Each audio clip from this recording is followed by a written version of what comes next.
और कालू काम से लौट रहे होते हैं। रात बहुत हो चुकी होती है।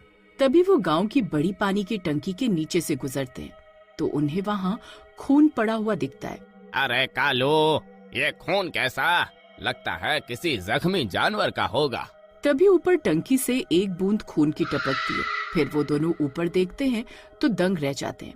वो खून की बूंद पानी की टंकी से गिर रही होती है। अरे रामू भाई, मुझे तो यहाँ गड़बड़ लग रही है, जल्दी निकल यहाँ से। फिर वो दोनों दुम दबाकर वहाँ से भाग जाते हैं। फिर अगले दिन पूरे गांव के नल में पानी की जगह खून आने लगता है। सब नल से खून आता देखकर हैरान रह जाते हैं। अरे मीना बहन, क्या तुमने नल खोलकर देखा? हाँ बहन, कल रात से नल से खून आ रहा है, पता नहीं क्या हुआ है। फिर सब गांव में डर का माहौल बन जाता है। भाई, लगता है गांव पर किसी भूत प्रेत का साया पड़ गया है, तभी ये सब हो रहा है। अरे भाई, मैं कल रामू के साथ आ रहा था, तब मैंने देखा था पानी की बड़ी टंकी से खून टपक रहा था। इसका मतलब पानी की टंकी में ही कुछ गड़बड़ है, तभी गांव के सभी नालों में खून आ रहा है। अरे पानी की टंकी के पास जाकर देखते हैं, आखिर माजरा क्या है। फिर वो सब लोग मिलकर पानी की टंकी के पास पहुंच जाते हैं। कालू भाई, तुम सीढ़ी चढ़कर ऊपर टंकी पर जाओ और देख कर आओ कि माजरा क्या है। अरे नहीं नहीं, मैं ऊपर नहीं जाने वाला। अगर कोई भूत प्रेत का चक्कर हुआ तो। अरे यार, तू भी ना डरपोक कहीं का, तू यहीं रुक, मैं अभी देख कर आता हूँ। फिर गांव वाला सीढ़ियों से ऊपर चढ़ता है और पानी की टंकी में झांक कर देखता है तो हक्का बक्का रह जाता है। अरे नहीं नहीं, अरे मर गया रे। फिर उस गांव वाले की चीख के साथ एकदम से शांति हो जाती है। वो गांव वाला किसी को दिखाई नहीं दे रहा था। किसी को समझ नहीं आता कि उसके साथ क्या हुआ था। सब गांव वाले एक दूसरे को देखने लगते हैं। अरे ये क्या हुआ भाई? ये ऊपर तो गया लेकिन वापस क्यों नहीं आया? फिर सब गांव वाले उसे बहुत आवाज लगाते हैं लेकिन आगे से कोई जवाब नहीं आता। अरे हरिया, तुम ऊपर जाकर देखो, कहीं उसका पैर तो नहीं फिसल गया, क्या पता बेहोश हो गया हो। फिर हरिया भी ऊपर जाता है और वह भी लौट कर वापस नहीं आता है। फिर गांव वाले बहुत देर उसका इंतजार करते रहते हैं। अरे हरिया भाई, सब ठीक तो है? क्या तुम हमें सुन सकते हो? हरिया भाई, आवाज दो। हरिया, हरिया। गांव वाले उसे बहुत आवाज लगाते हैं लेकिन कोई जवाब नहीं आता। आखिर ये चक्कर क्या है? जो भी ऊपर जाता है वो वापस लौटकर क्यों नहीं आ रहा है? अरे भाई, मुझे तो डर लगता है, जरूर कोई भूत प्रेत का चक्कर है। रामू, तुम ऊपर जाकर देखो कि माजरा क्या है। अरे नहीं नहीं, मैं ऊपर नहीं जाने वाला। अभी तो मेरी शादी भी नहीं हुई और आप मुझे मरने के लिए भेज रहे हैं। अरे नहीं नहीं, आप किसी और को बोलो। अरे डरपोक कहीं का, क्या गांव में कोई मर्द है जो हिम्मत दिखाकर ऊपर टंकी में देखकर आए कि आखिर लोग वापस क्यों नहीं आ रहे हैं? सब गांव वाले एक दूसरे को देखने लगते हैं लेकिन कोई भी टंकी पर चढ़ने को तैयार नहीं होता। अरे सरपंच जी, हमने 2 जवान गांव वालों को खो दिया है। मुझे लगता है अब हमें किसी और जवान आदमी को ऊपर नहीं भेजना चाहिए। अब हमें किसी ऐसे आदमी को भेजना चाहिए जो अपनी जिंदगी जी चुका हो। हाँ, तुम ठीक कहते हो कालू। फिर गांव वालों की नजर रहीम चाचा पर पड़ती है।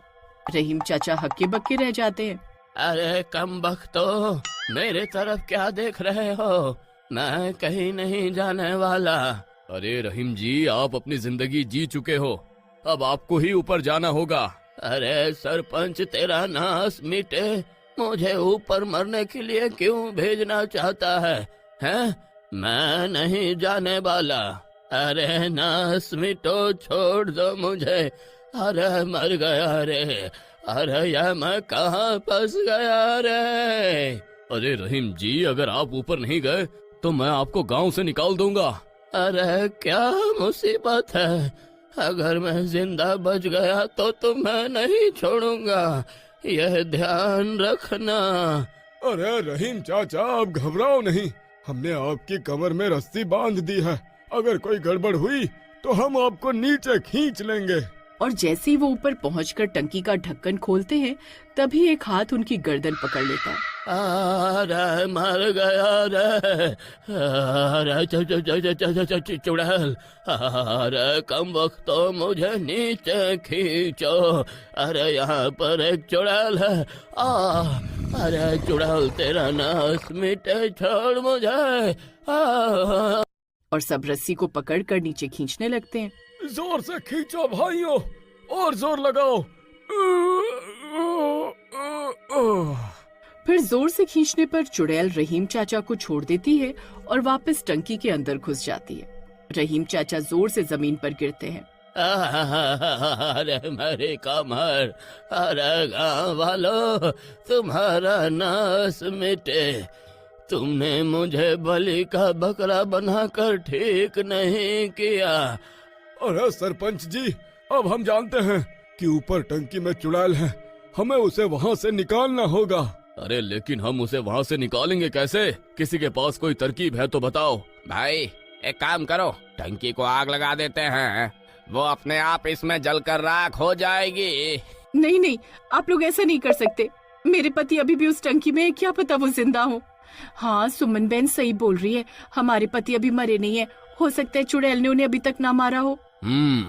हम टंकी में आग नहीं लगा सकते, कोई और तरकीब लगानी होगी। फिर सब गांव वाले सोच में पड़ जाते हैं कि अब क्या किया जाए।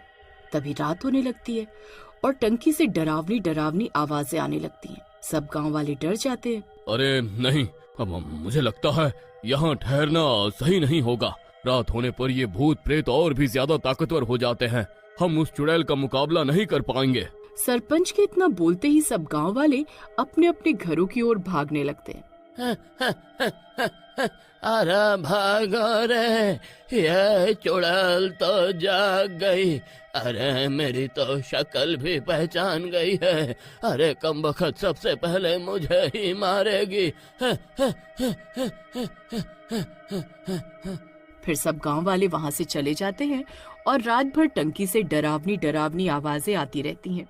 कोई भी गांव वाला डर के मारे रात भर सो नहीं पाता है। और फिर सुबह होने पर सब गांव वाले फिर से टंकी के नीचे पहुंच जाते हैं। गांव के पुजारी भी उस चुड़ैल के बारे में सुनकर वहां पहुंच जाते हैं। पंडित जी, अच्छा हुआ आप यहाँ आ गए, आप ही इस मुसीबत का कोई हल निकालिए। एक रास्ता है, मेरे पास गंगा जल है, अगर कोई आदमी ऊपर जाकर टंकी में गंगा जल की एक बूंद भी पानी में डाल दे तो वो चुड़ैल सहन नहीं कर पाएगी। फिर पंडित जी की बात सुनकर सब रहीम चाचा की ओर देखने लगते हैं। अरे कमबख्तो, तुम्हारा नाश मिटे, खबरदार अगर किसी ने मेरी तरफ आंख उठाकर भी देखा तो। हाँ, अरे चाचा, अब आप ही हमारी आखिरी उम्मीद हो, आप ही पूरे गांव को बचा सकते हो। अरे चुप कर, मैं तेरी मीठी मीठी बातों में नहीं आने वाला, अब की बार किसी और को ढूंढ लो। हाँ, अरे यार, ये ऐसे नहीं मानने वाले, चलो पकड़ो इन्हें। फिर गांव वाले जबरदस्ती रहीम चाचा को उठा लेते हैं और उनके हाथ में गंगा जल का लोटा पकड़ा देते हैं। अरे कमबख्तो, तुम्हारा नाश मिटे, हर बार बलि का बकरा मुझे ही क्यों बनाते हो? अरे छोड़ो मुझे, अरे छोड़ो, अरे अजीब मुसीबत है, अरे इससे अच्छा तो मैं गांव छोड़कर ही चला जाता। फिर रहीम चाचा धीरे धीरे ऊपर टंकी की ओर जाने लगते हैं। अरे चाचा, डरो नहीं, हमने रस्सी बांधी हुई है, अगर उस चुड़ैल ने आपको पकड़ा तो हम आपको नीचे खींच लेंगे। फिर चाचा टंकी पर पहुंच जाते हैं और जैसे ही टंकी का ढक्कन हटाते हैं, वो चुड़ैल आधी टंकी से बाहर निकलती है और चाचा की गर्दन पकड़ लेती है। अरे मर गया रे, अरे चुड़ैल जी, अरे छोड़ दो मुझे, अरे छोड़ दो। अरे बुड्ढे, तुझ में तो बहुत हिम्मत है, आज फिर मरने आ गया। हाँ अरे कम वक्त हो, अरे देख क्या रहे हो, अरे मुझे नीचे खींचो, अरे खींचो रे। अरे चाचा, जल्दी से वो गंगा जल का लोटा टंकी में डालो, अरे जल्दी। फिर चाचा उस लोटे को टंकी के अंदर फेंक देते हैं। ए बूढ़े, ये क्या किया तूने, क्या डाला तूने पानी में? फिर सब लोग इंतजार करने लगते हैं। अरे पंडित जी, अरे आपके गंगा जल का तो कोई असर नहीं हुआ। अरे मर गए, अब यह मुझे नहीं छोड़ेगी। अरे नहीं, ये मुझे क्या हो रहा है? नहीं, मेरे शरीर में जलन क्यों हो रही है? तभी वो चुड़ैल रहीम चाचा को छोड़ देती है और तड़पती हुई टंकी से बाहर निकल आती है। बाहर आते ही उसमें आग लग जाती है और वो जलकर राख हो जाती है। उसके मरते ही टंकी का पानी फिर से ठीक हो जाता है।